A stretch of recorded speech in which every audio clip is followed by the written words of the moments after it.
En esta ocasión nosotros vamos a seguir con este ennoblecimiento del egoísmo, cuya primera propuesta, como dijimos, brota en Inglaterra, ¿no? En una Inglaterra que en efecto se está viendo profundamente transformada por el surgimiento de la revolución industrial y el cambio estructural que esto generó, no solo, por decirlo, al nivel productivo, sino sobre todo al nivel social.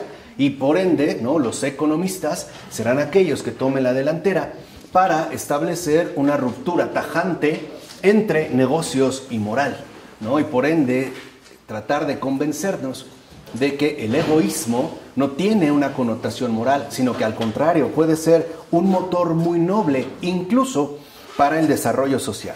Ahora, dijimos que quedaban pendientes en este caso los franceses, porque en Francia también aparecieron partidarios destacados de estos efectos nobles del egoísmo, aunque no compartían exactamente el mismo parecer que los ingleses. Más bien, en el caso de los franceses, ¿no?, se elaboró una obra que en principio escandalizaba, y que escandalizaba tanto a las autoridades políticas como a las autoridades religiosas. O sea, en este caso, ¿Qué te pasó? O sea, tanto a las autoridades políticas como a las autoridades religiosas. Ahora, en el caso de los franceses, ellos sí padecieron, por ejemplo, censura, persecución, exilio, incluso la cárcel. De hecho, por ejemplo, en el año 1770, el Parlamento francés condenó la obra, y más bien a la persona llamada el Barón de Holbach, ¿no?, a que se quemaran sus libros. De hecho, la verdad es que también habrían quemado al autor si es que esto hubiera sido posible. Ahora, lo que hacía, ¿no?, la acusación que llevó a la condena dejó como bastante claro qué es lo que temían en realidad las autoridades, ¿no? Por ejemplo, el autor de Holbach, ya lo veremos adelante, escribía al presidente del tribunal, el canciller Seguier, que forma parte de una confederación que va contra la religión y el gobierno. Entonces, aquí es donde vemos como esas dos dimensiones que asume en el caso de los partidarios del egoísmo en Francia. Su principal eje de ataque va a ser tanto la religión como el gobierno. De hecho, decía el canciller Seguier que con una mano tratan de conmocionar a la monarquía y con la otra pretenden tirar los altares, ¿no? Aunque destaca que sus principales ataques se dirigen a la religión. Ahora, entiéndase en este caso francés la religión como catolicismo. Y el mejor modo que encontraron para poder difundir sus respectivas teorías fue a través de la literatura, porque la literatura facilitaba el acceso, ¿no?, a estas nuevas ideas. De tal forma que a través de la literatura se esperaba, por ejemplo, que se pudiera llegar desde las altas estructuras sociales en París hasta las chozas de los campos, donde se consideraba que se estaba produciendo un incremento intensivo de la impiedad y al mismo tiempo, ¿no?, se estaba carcomiendo la virtud. De hecho, con sus planteamientos, continúa el canciller, despojan a los pobres de la esperanza de una vida mejor en el otro mundo. Veremos que en su mayoría se presentan como ateos, ¿no? Despojan a los pobres de su esperanza en una vida mejor en otro mundo. Y más bien, tal parece que la reemplazan con un punzante sentido de las desdichas que posee su actual condición y los dejan sin ninguna otra posibilidad de mejora que no sea la aniquilación. Entonces vemos un poco hacia dónde iban, pues, en este caso los franceses, cuál era su eje de ataque. Ahora, este canciller, el Parlamento francés, realmente no se equivocaba. De hecho, estos partidarios del egoísmo se llamaban a sí mismos filósofos. Se consideraban, pues, intelectuales que buscaban tener un efecto fuerte no solo en Francia, sino en general en todo Europa.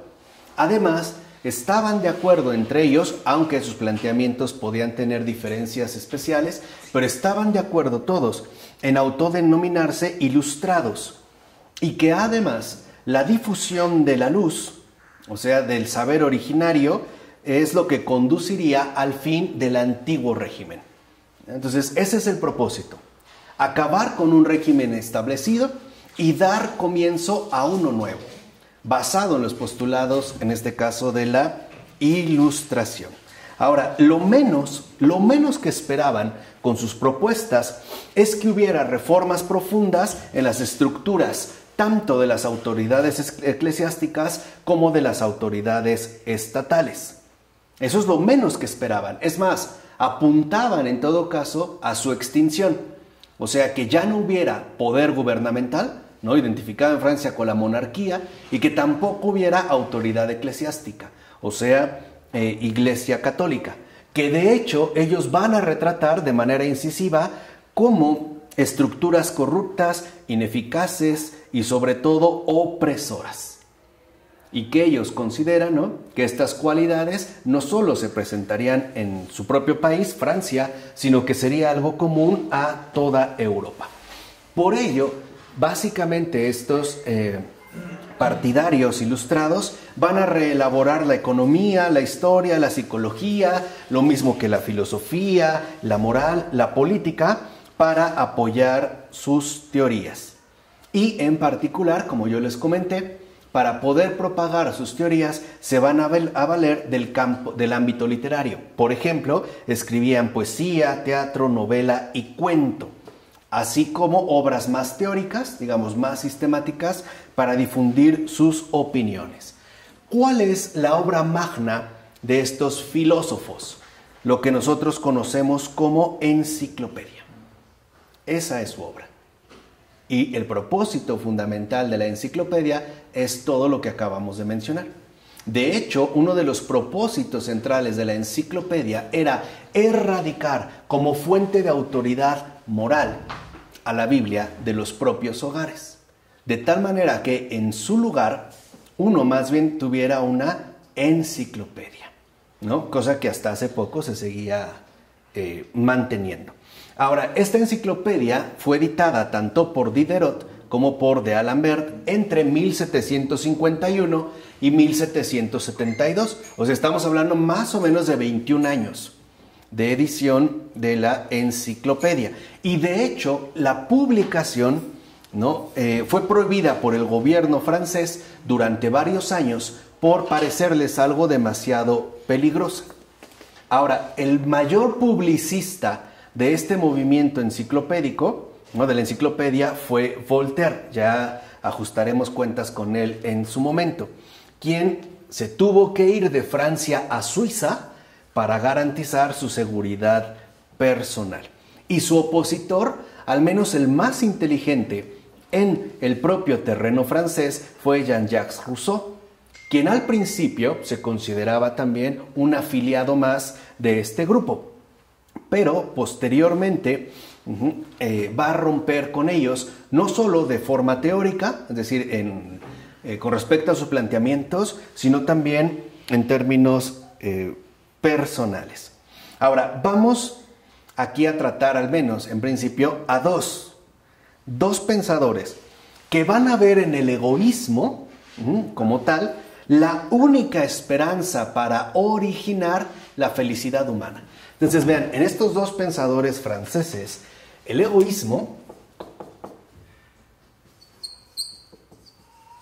aparece retratado como la verdadera fuente, ¿no?, el único origen para poder generar felicidad humana. Entonces, considerarán estos dos que el egoísmo es la fuente única, más pongámoslo entre paréntesis, la fuente única de la felicidad humana.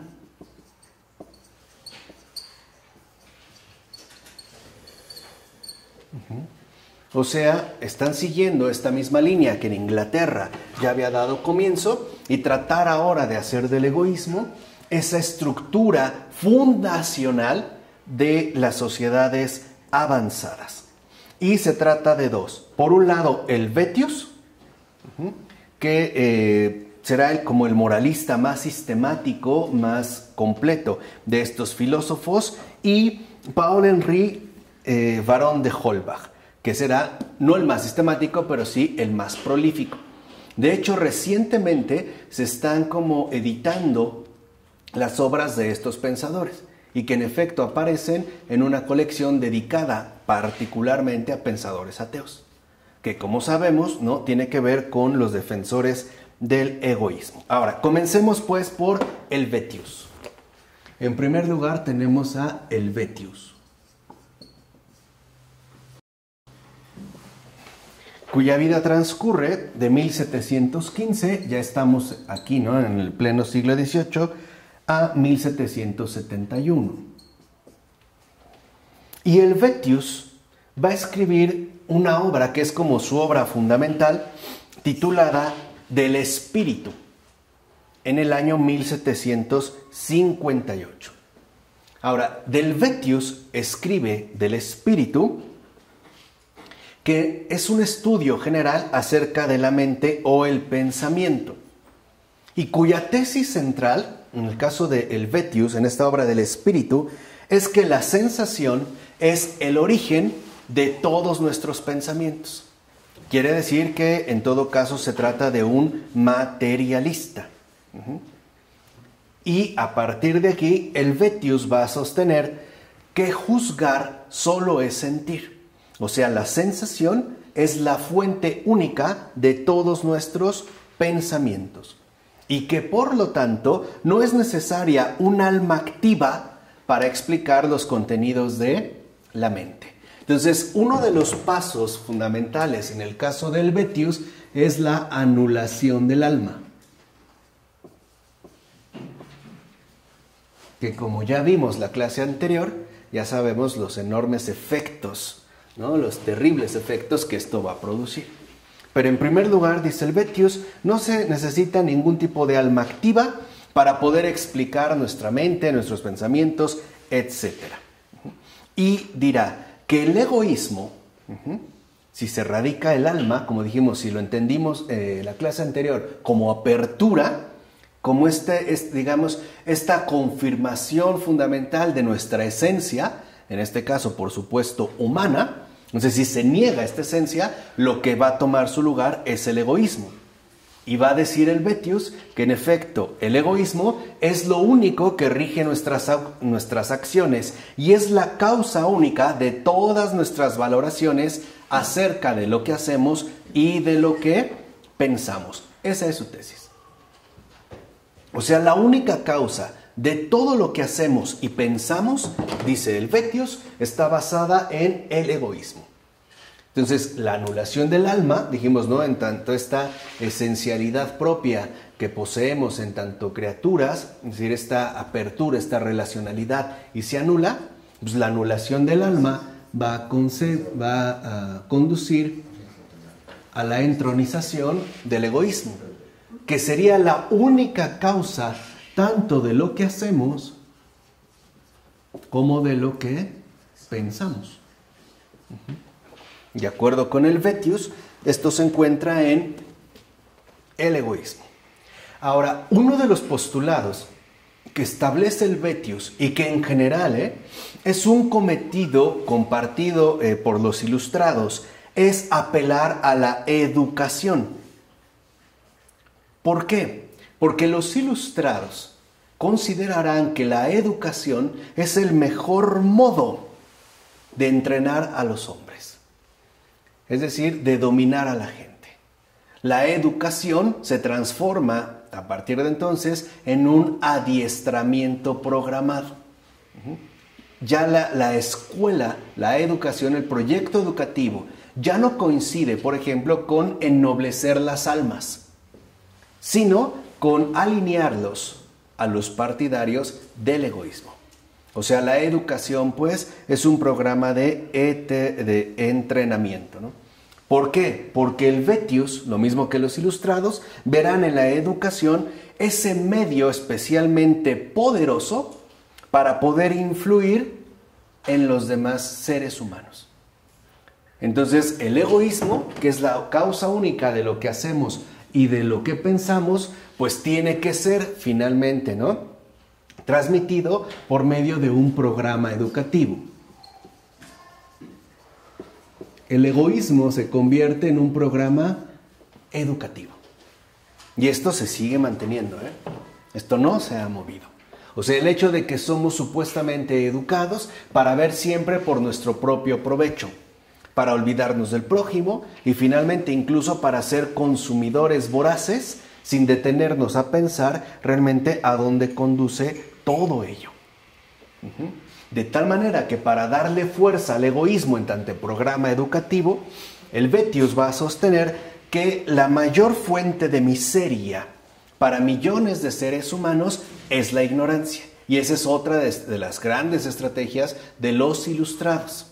O sea, este programa educativo asumirá como principal estandarte el vencer la ignorancia, lo cual ya supone que ellos poseen el saber. Ellos son, ¿no?, los iluminados.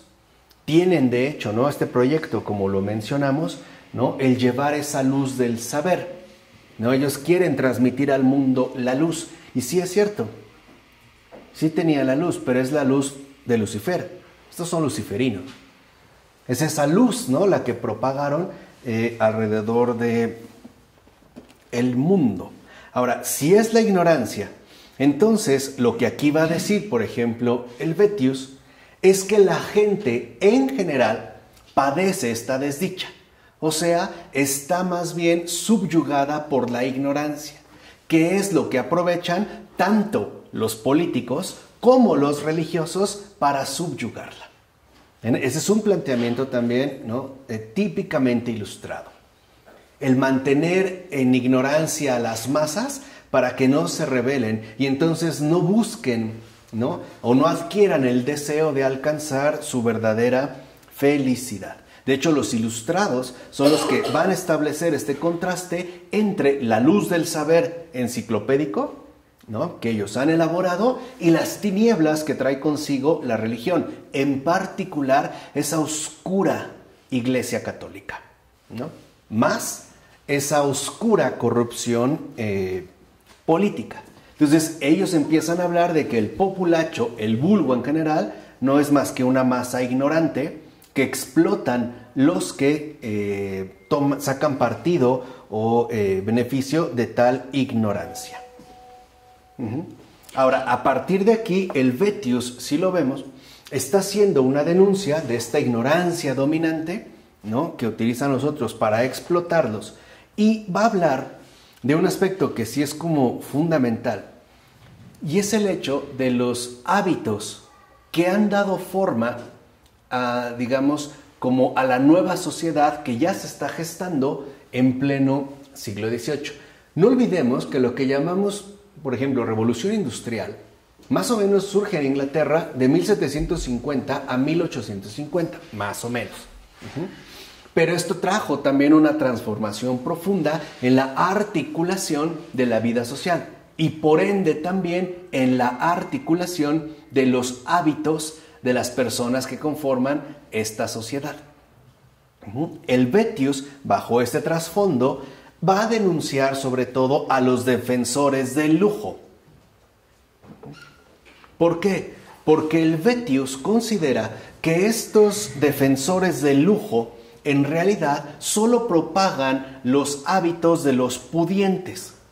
Por ejemplo, dice Helvétius, en el espíritu, ¿no?, en los países civilizados, el arte de la legislación no ha consistido a menudo más que en hacer contribuir a una infinidad de hombres a la felicidad de un pequeño número, en mantener con ese objeto a la multitud en la opresión y violar ante ella todos los derechos de la humanidad. Sin embargo, el verdadero espíritu legislativo no debería ocuparse más que de la felicidad general. ¿Acaso no se tiene el derecho de sospechar que la extrema felicidad de algunos participantes se debe a la desgracia del mayor número? O sea, aquí ya Helvétius sí se adelanta a uno de los efectos que va a traer consigo la ilustración. Por ejemplo, dentro del proyecto ilustrado se consideraba que se iba a ser capaces de alcanzar un estado pleno de bienestar social, cuando la realidad fue completamente distinta, sobre todo por el impacto que había traído consigo la revolución industrial y la reestructuración del tejido social. Por ejemplo, un Voltaire, ¿no?, tratando de hacer como de un breve paréntesis, siendo francés, no pertenecía a la nobleza, lo cual significaba que en la Francia del siglo XVIII no tenía ninguna posibilidad de alcanzar el éxito y el reconocimiento social que de hecho tanto anhelaba. Es más, el apellido real de él no es Voltaire, es Arouet. Y Voltaire lo cambia para tratar de ennoblecer su persona. Pero en una ocasión, los voy a tratar de resumir la cuestión. En una ocasión, Voltaire, debido a su sarcasmo y a sus burlas, ¿no?, ácidas, hirientes, tiene un altercado con un noble.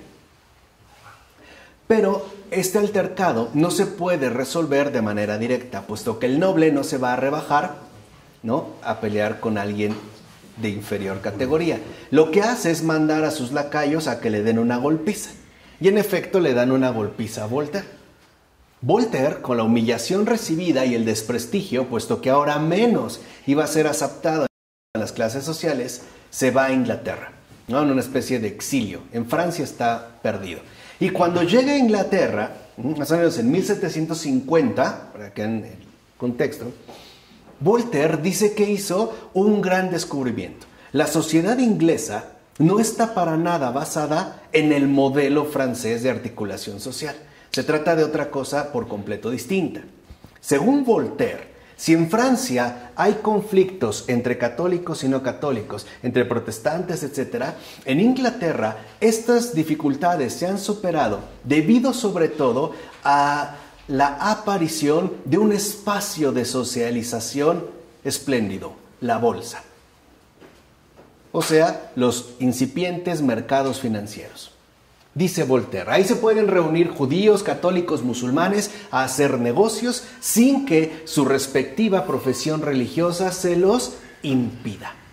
Por eso, dice Voltaire, la verdadera sociedad avanzada tiene que estar confinada en particular a la elaboración de los negocios, tal y como lo ha hecho la sociedad inglesa. Ahora, si el hacer negocio se convierte en la actividad socialmente más noble y más admirada, pues la nueva figura, ¿no?, que queda encumbrada en el planteamiento de Voltaire, que por cierto escribe en sus cartas filosóficas, ¿no?, que escribe de esta estancia en Inglaterra, pues es el empresario. Porque el empresario es el que va a traer el mayor bienestar a todo el tejido de la sociedad. Por lo tanto, el empresario tiene que ser el principal protegido del Estado, porque de su riqueza, o sea, de su acumulación de capital, de dinero, se verá entonces beneficiado el conjunto, ¿no?, o el resto de las personas. Esto es a muy grandes rasgos lo que Voltaire expone. Pero lo que está entonces sosteniendo Voltaire, por un lado, es que ahora los negocios tienen que ser el motor de lo que nosotros llamamos crecimiento social, ¿no? Hoy hablamos en términos, por ejemplo, de desarrollo económico. Y se supone que esto iba a traer consigo, la aparición fundamental de un mundo extraordinario. De hecho, el objetivo era el siguiente: por fin crear el paraíso en la tierra. Ya no tendríamos por qué suponer que hay un paraíso después de acá si lo podemos asegurar aquí. Ya no haya, sino que ahora ese paraíso se tiene que construir aquí. Por eso se le va a dar tanto auge, por ejemplo, al desarrollo de las industrias que parecían hacer crecer todo el entorno. Pero a pesar de que sí hubo un crecimiento económico, la verdad es que hubo un profundísimo deterioro social. Los escritores románticos en Francia, aunque ya un poco más adelante, como Zola, Émile Zola en Germinal, o Balzac, aunque escriben un siglo después, Papá Goriot, o Víctor Hugo en Los Miserables, precisamente lo que muestran es que este proyecto que ha traído consigo la revolución industrial y que los ilustrados promueven, lo que esconde es una miseria, lo que esconde es una tragedia, porque esconde explotación abusos y sobre todo multiplicidad de injusticias. El hecho de que se haga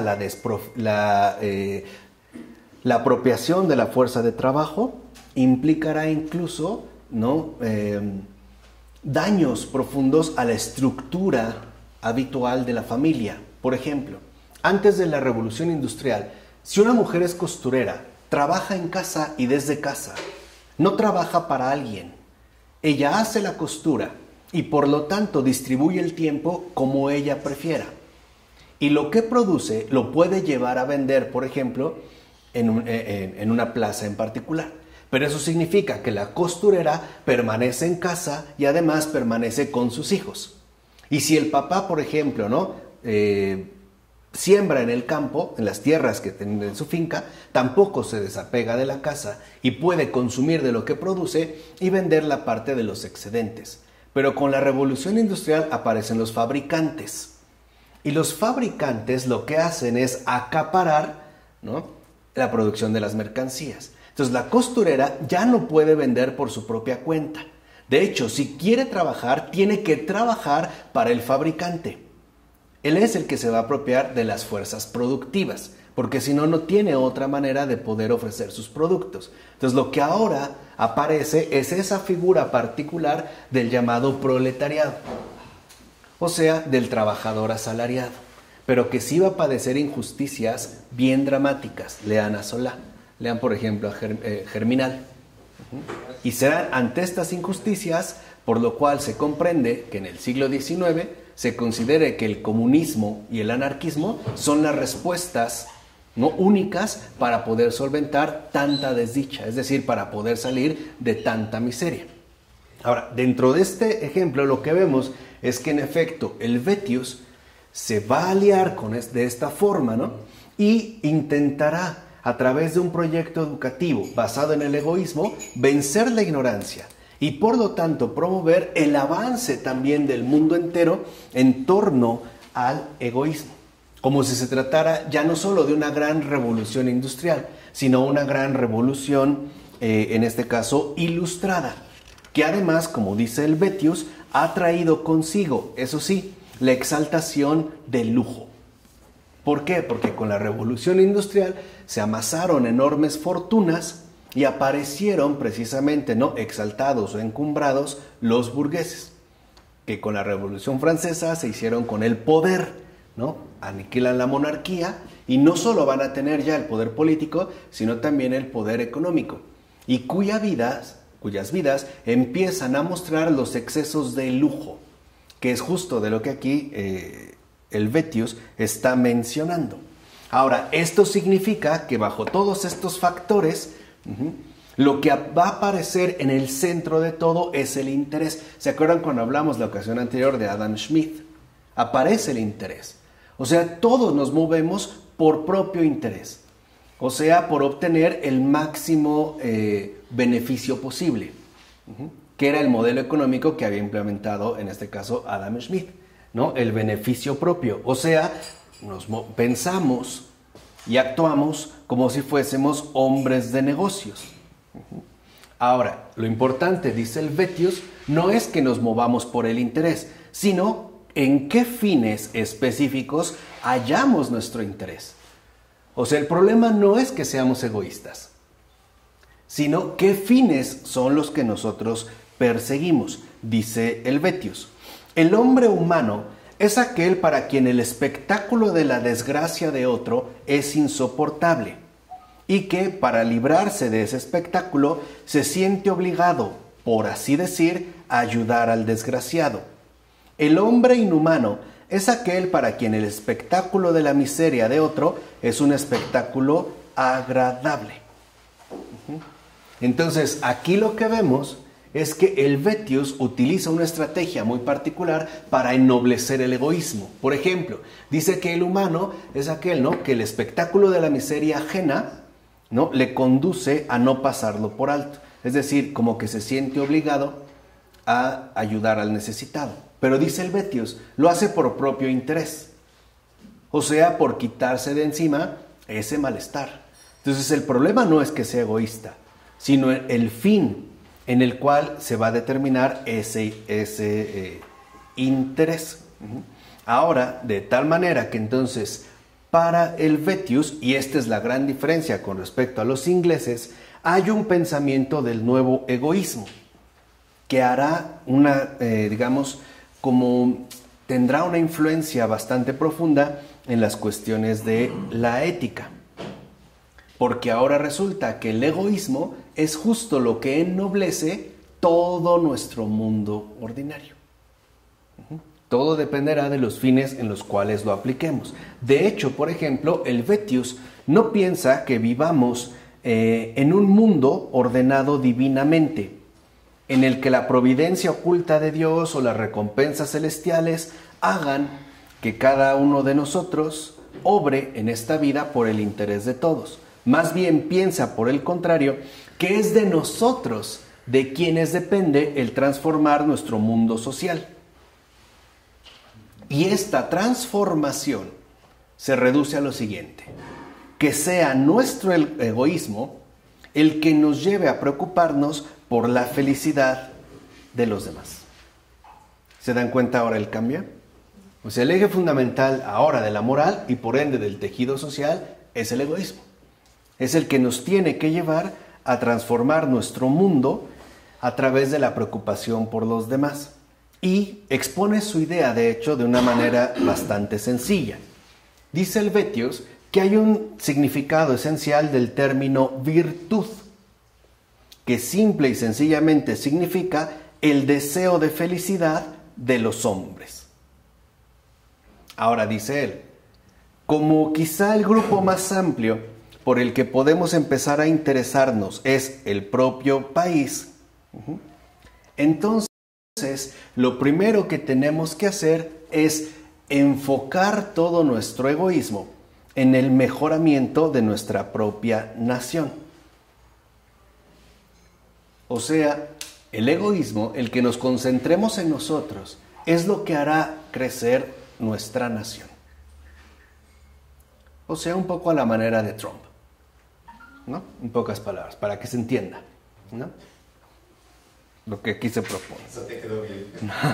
Dice, ahora bien, los hombres tienden únicamente a su propia felicidad. Por consiguiente, no es posible convertirlos en virtuosos más que uniendo su interés personal con el interés general. O sea, tenemos que pensar que lo que le ocurra al país también es en beneficio nuestro. O sea que si queremos en realidad, ¿no?, limitarnos al crecimiento del país, es porque de ahí vamos a obtener muchos beneficios. O sea, es algo que en pocas palabras es de nuestro propio interés. Es el discurso de Trump, que las políticas que hace van a beneficiar a los norteamericanos, ¿no?, a los estadounidenses. Ahora, si el Vetius está en lo cierto, y es lo que yo quiero que entiendan, entonces es evidente que la moral se tiene que fundir con la política. O sea, el moralista debe indicar las leyes que el legislador deberá, en este caso, ejecutar. O sea que ahora el egoísmo se tiene que convertir también en una regla política. Tiene que ser, pues, la directriz a seguir. Ahora, el Vetius, entonces, adjudica a los seres humanos la labor que hasta entonces se atribuía más bien a Dios. Los que tenemos que hacer las cosas somos nosotros. Y por ende, el egoísmo tiene que adquirir incluso la dimensión de la legalidad. Aunque, como es evidente, se pase por alto la cuestión de la legitimidad. Déjenme ponerles un ejemplo muy sencillo.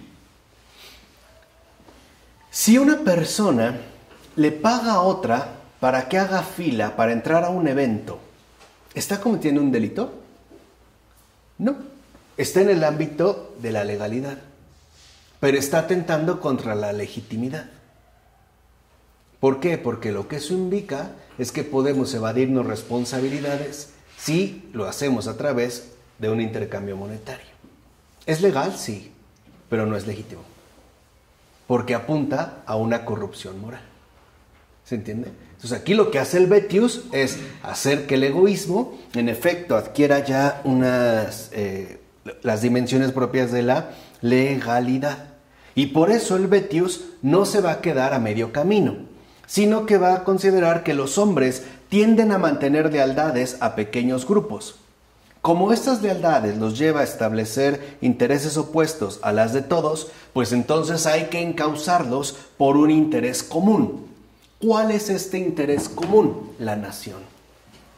Entonces todo el egoísmo se tiene que dirigir a un supuesto interés común, que es la nación. O sea, con el Helvetius surgen los nacionalismos, que como lo sabemos perfectamente bien, es la raíz de los conflictos bélicos que se experimentaron en el siglo XX.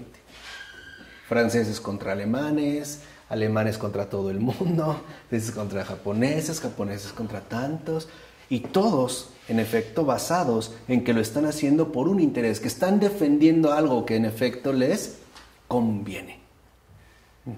Entonces, aquí vemos ya como este paso importante. Por eso va a decir el Helvetius que lo que necesitamos es una especie de catecismo oficial, o sea, un adoctrinamiento, o sea, un programa ¿qué? Educativo, que lo seguimos realizando. Por eso en las escuelas, no sé en otros países, pero aquí no, hay, ¿cómo le llaman? Qué bueno que hasta se me olvidó, pero de niña, esto a la bandera, honores a la bandera, los días lunes en la mañana, donde vas de blanco, tienes que saludar, etc. O sea, ¿qué quiere decir? Que el Helvetius es el primero que propone que para que nuestro egoísmo esté coordinado y no se vuelva en algo discordante, esté siempre vinculado al bienestar de la nación. O sea que lo que nos tiene que preocupar es que al país le vaya bien, porque supuestamente así es como a todos nos va a terminar yendo ¿qué? Bien, el mismo discurso hasta la fecha, ¿vale? Pero ese es el primero que lo da. Por eso se nos adoctrina, ¿no?, en la fidelidad incondicional a la nación. Es más, llegará un momento en el que se hable que lo que podemos hacer más honorable, no honorable, más moralmente reconocible, sería el morir por la patria. El incluso sacrificar ello por el bienestar general de la nación. Ahora fíjense, esta educación no se va a limitar al campo netamente pedagógico, sino que tiene que adquirir la dimensión legislativa. Y por eso dice el Helvetius, todo el arte del legislador, del presidente, del mandatario, etc., consiste en forzar a los hombres, a través de su sentimiento de amor a sí mismos, o sea, de su egoísmo, a ser siempre justos unos hacia los otros. O sea, ¿en qué consiste el arte de legislar? En la reorientación del egoísmo individual hacia la incondicionalidad dada a la nación. Eso es gobernar. Dice, a largo plazo, a cualquiera se le puede educar para que en efecto le queden claro la relación de intereses que hay entre sí mismo y los de su respectivo país o nación. O sea que si todos queremos que a México le vaya bien, es porque todos queremos que nos vaya mejor. ¿Es una realidad? No. Es un vil engaño educativo. Es una estrategia legislativa. Precisamente para que nuestras prioridades estén siempre, ¿no?, dirigidas a una instancia diferente. Dice, por ello, ahora del legislador va a depender el establecer las leyes adecuadas para que todo el mundo sea virtuoso. Aquí ya está la clave. Entonces, dentro de este planteamiento, el Helvetius deja clara una cosa. ¿Quién va a ser entonces el hombre más virtuoso? Pues el más egoísta. Es decir, aquel que más, ¿no?, refleja su interés personal en dirección de la nación, o sea, del mejoramiento de la nación. ¿Vale? Aquí hay un paso. Pero aparece hasta este punto otro. O vamos a ponerlo de esta manera. El más virtuoso será entonces aquel que sacrifique sus propios intereses en beneficio de la nación. O sea, aquel que esté dispuesto a hacerse un lado con tal de que el poder político siga adelante en nombre del país. Esa es precisamente la estrategia. De aquí pues que aparece la otra figura y es el barón de Holbach. Bueno, entonces sintetizando, dijimos, ¿no? Con el Vetius aparece, ¿no? Nuestros partidarios del ennoblecimiento del egoísmo, que sostiene que la fuente única de la felicidad humana es eso. Pero ahora, si lo ven, en el Vetius la cosa queda clara. Primero hay que convencernos de que somos egoístas y que buscamos nuestro propio interés, para al final convencernos de que lo mejor que podemos hacer es renunciar a mi propio beneficio, a mi egoísmo, en favor de la nación. Es la estructura fundamental de los nacionalismos. Y como yo se los dije hace un momento, ¿no? Ahí está como arraigada o presente la matriz central de los conflictos bélicos, por lo menos en el siglo XX, ¿vale? Dentro de esta línea. Pero ahora aparece el barón de Holbach.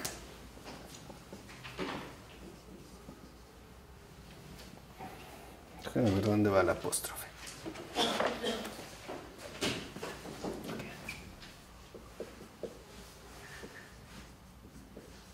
Barón de Holbach, que escribió realmente bastante, muchos textos.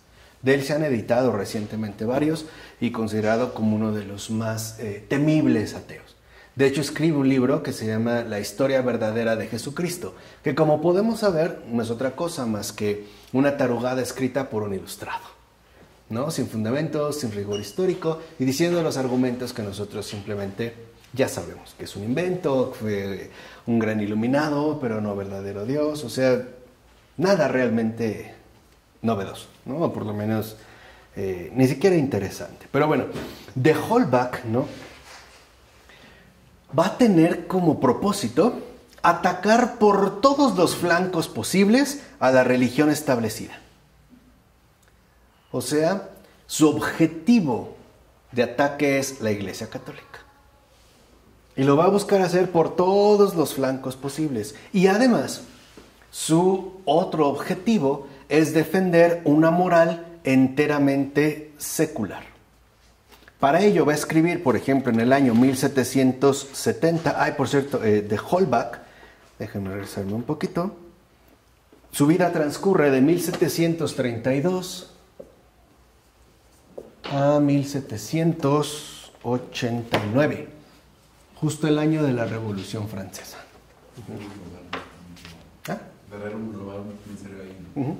Ahora ya entienden más o menos por qué, o sea, qué es, digamos, lo que se estaba gestando. Ahora, de Holbach escribe en el año 1770 su sistema de la naturaleza. Y en este sistema de la naturaleza, lo que deja con gran apasionamiento claro es la siguiente convicción.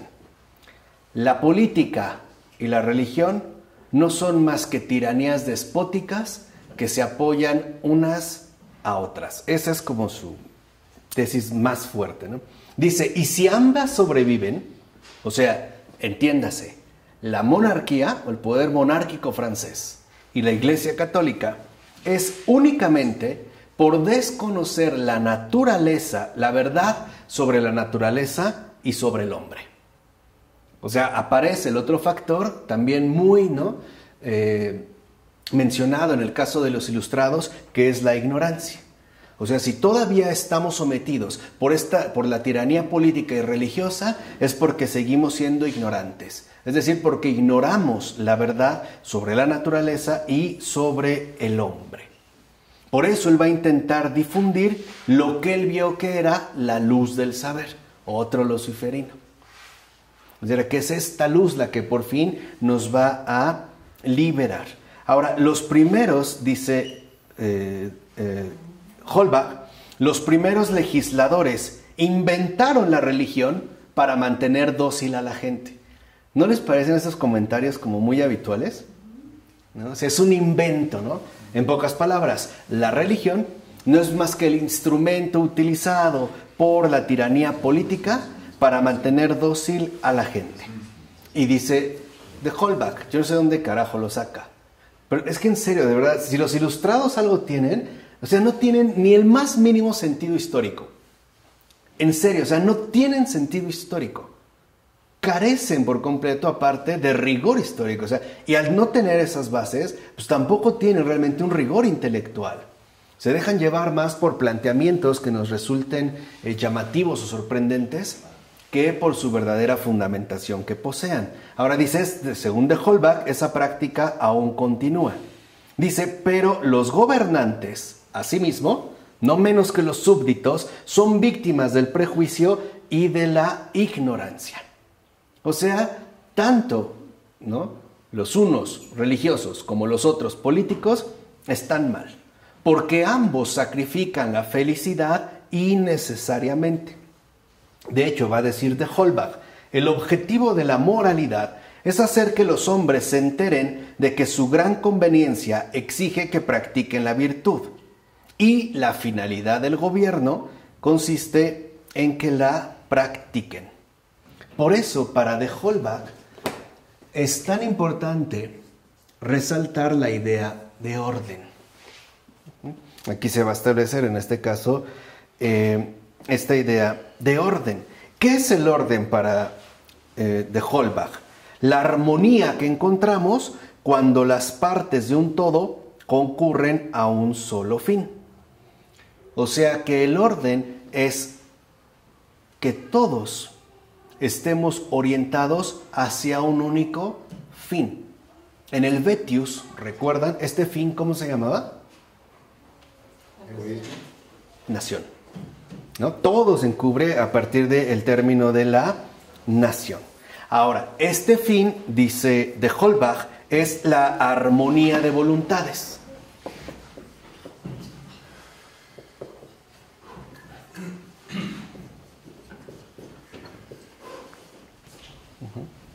Este fin nos dirige a esa armonía de voluntades. Y será esta armonía de voluntades la que en efecto nos conduzca a la felicidad. Ahora, ¿en qué consiste esta felicidad? Según de Holbach, esta felicidad está confeccionada básicamente por placer. Pero dice que solamente los placeres que se ajustan al orden moral serán los aceptables. ¿Esto qué significa en realidad? ¿Qué está diciendo de Holbach? Lo que realmente nos hace felices es el placer. Pero estos son aceptables solo si no conducen a un exceso de dolor, ya sea para nosotros o bien para los demás. Por ende, este placer se va a medir en términos de aceptabilidad moral. Todo placer nos lleva a la felicidad, siempre y cuando no sea a costa o no conduzca a un exceso de dolor, ya sea para mí o para los demás. Por eso, de Holbach, al hablar de virtud, considerará que esto básicamente remite a la relación dada entre deberes y obligaciones. El deber, dice de Holbach, es la conveniencia de los medios para el fin que uno propone.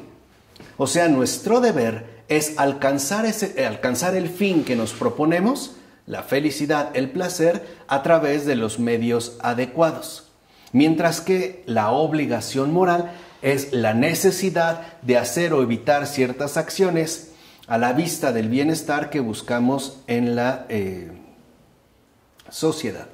O sea, que lo fundamental es que nuestros deberes y nuestras obligaciones siempre estén en relación con el fin que pretendemos obtener. O sea, entiéndase en este caso, el placer. Ahora, la experiencia, dice de Holbach, siempre termina demostrando que el fin que estamos buscando es nuestra preservación y nuestro gozo. Por lo tanto, dado que la sociedad la necesitamos para prosperar, entonces la moral solo nos puede recomendar una sola virtud, la justicia. Ahora entiéndase aquí, la justicia consiste en esa disposición para otorgar a los hombres sus respectivos derechos y que sobre todo apuntan a lo siguiente: el libre uso de las voluntades y las facultades para procurar lo que se necesita para la propia felicidad. O sea, ¿qué es justicia? Darle vía libre al egoísmo. Esa es la justicia.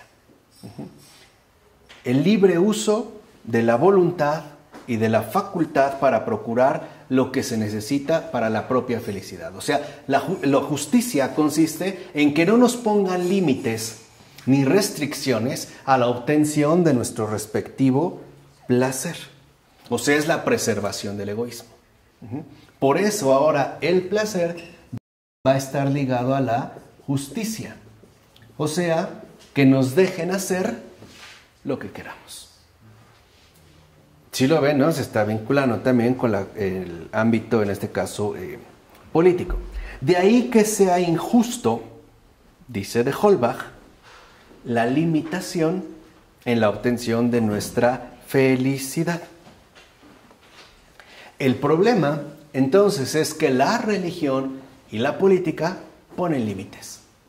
Y por eso en el planteamiento que hace de Holbach terminan siendo la antítesis de la justicia. Es decir, como que coartan, ¿no? Son coartadas. Nos limitan en la obtención de nuestra respectiva felicidad. Y por eso es que nos hemos corrompido.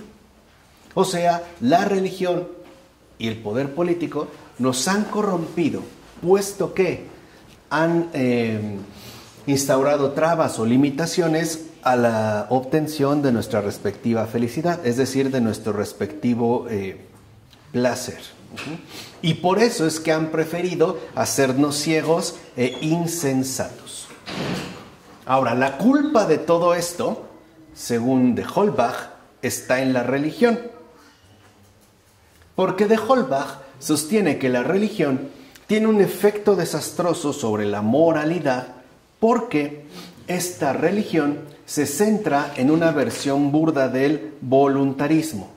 Por ejemplo, dice de Holbach, ¿qué dicen los teólogos cuando preguntamos qué es la virtud? Dicen que es la voluntad del ser incomprensible que gobierna la naturaleza. Ahora, cuando preguntamos cómo saber la voluntad de Dios, lo que se nos da es un montón de respuestas confusas. De lo cual resulta, dice de Holbach, que entonces tenemos que confiar en los sacerdotes para que nos los digan.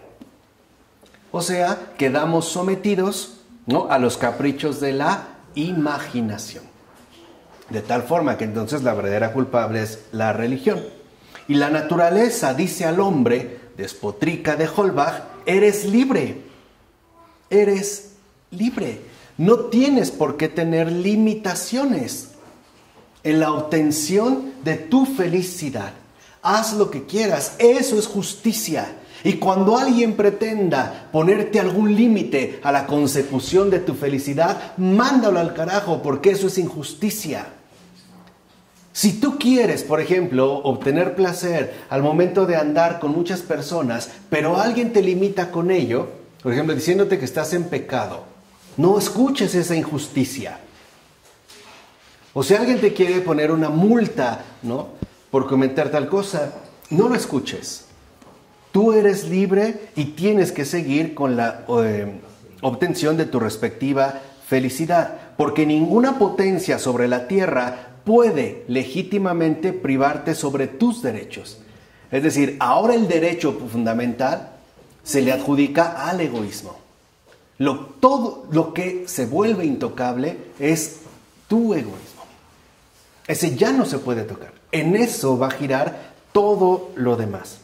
La religión, dice de Holbach, le grita que es un esclavo condenado por su Dios a gemir toda su vida bajo la vara de hierro de sus representantes. Porque la religión, entiéndase, la Iglesia Católica, le dice al hombre que obedezca a su gobernante, no importando lo tiránico que éste sea, y amenaza al gobernante mismo en caso de no entregarse totalmente a los sacerdotes. Por eso la religión corrompe a los príncipes. Estos príncipes corrompen la ley, que, como ellos, finalmente se convierte en injusta. Y por tanto, todas las instituciones se pervierten. Dicho de otra manera, para el señor barón de Holbach, la religión es la gran aguafiestas. La Iglesia Católica es la perversión de nuestro egoísmo. Es la gran injusticia, ¿no?, que padecemos injustamente. Una serie de limitaciones que nos van a resultar insoportables. Por eso, idealmente, dice de Holbach, el legislador, el gobernante, debería invitar, interesar, obligar a cada individuo, por su propio interés, a contribuir al interés general. O sea, que se establezca la uniformidad. Que todos actuemos exactamente de la misma manera. Ahora, esto tiene una implicación mucho más seria de lo que puede suponerse. Porque entonces el egoísmo queda legalizado. Y por ende, también se le abre la puerta por entero a la corrupción. ¿Por qué? Porque incluso en sociedades corruptas, concluye de Holbach con tristeza, hay que corromperse para ser felices. Entonces, si esta es nuestra felicidad y tendremos que hacernos, por ejemplo, corruptos para poder obtener lo que deseamos, entonces que eso tampoco termine siendo un impedimento. En todo caso, eso resultaría algo por completo irremediable. Así que en síntesis ya podemos ver cómo con los franceses, ¿no?, este intento de ennoblecer el egoísmo se tiene que apoyar en bases políticas, es decir, en la apelación al ámbito de la legalidad que buscará precisamente anular la cuestión de la legitimidad y sobre todo a partir de un ataque sistemático a la Iglesia Católica, denunciándola como corrupta y lo peor de todo, como injusta, puesto que al parecer nos priva de la obtención de nuestra felicidad, ¿no? Nos niega, ¿no?, realmente la dimensión de placer que poseemos y no establece armonía de voluntades, sino discordia entre todos. Claro, lo mismo que el tonto de Voltaire no entiende por qué. Porque la armonía de voluntades, hoy sabemos perfectamente bien cómo se llama. La armonía de voluntades se llama complicidad. Que todos entremos al juego del egoísmo. Y a eso se le llama orden. Que todos actuemos exactamente de la misma manera. Que todos concordemos en este juego inmenso de corrupción, donde se nos ofrece un gran sueño de felicidad que en realidad esconde una tremenda pesadilla. Pero eso sí, embriagados por el placer, o por lo menos por la obtención del placer, haremos lo que sea con tal de no perder nuestros respectivos privilegios. En particular, el no renunciar a la corrupción, tanto externa como interna. Porque si renunciamos, porque si no entramos a la armonía de voluntades, sino que en pocas palabras nos mostramos discordantes, sabemos que lo hemos de pagar bastante caro. Sabemos que eso va a tener consecuencias muy serias y que por lo tanto seremos considerados como unos verdaderos infelices y desdichados. Pues que así sea. En nombre del Padre, del Hijo y del Espíritu Santo.